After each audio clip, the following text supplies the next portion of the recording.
the US is finished, the dollar is collapsing, right? Of course not. This is not true. And here is why. You can't judge the US in isolation. You need to compare it relative to other countries. So first, the dollar. The demand for dollars is extremely high. 80% of the global trade is in US dollars. 65% of the global debt is in US dollars.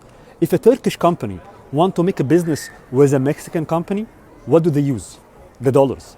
If you personally did the job and someone wants to pay you in Chinese yuan, would you take it? Of course not.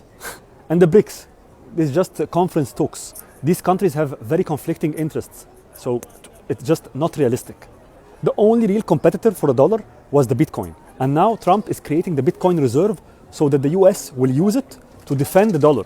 So he is mitigating the largest risk for the dollar. And if you believe gold is the future, well, the US have the largest gold reserves in the world.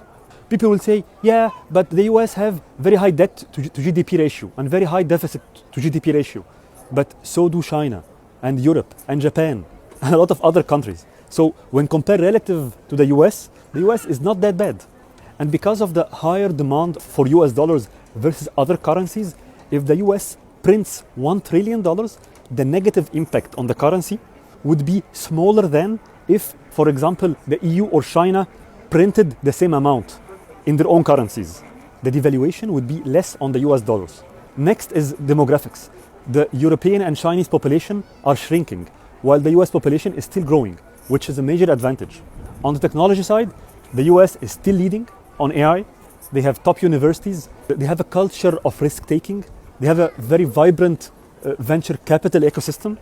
And on top, they are cutting regulations, so they will even move faster compared to Europe. Now, compared to China, of course, China technological advancement is impressive, but it has some structural problems. First, trust. As an outsider, I perceive the US legal system as more reliable. Second, language. How would I trust them if I cannot understand them? I know billions of people speak English, but Chinese, it's not that popular outside of China. So it's a major barrier for them. And finally, the US have a self-correcting mechanism. Right? It has a separation of powers. They have elections. If one president or one government come and it destroys some stuff, the next one will come and fix it. So there is more stability, which gives confidence and reassurance.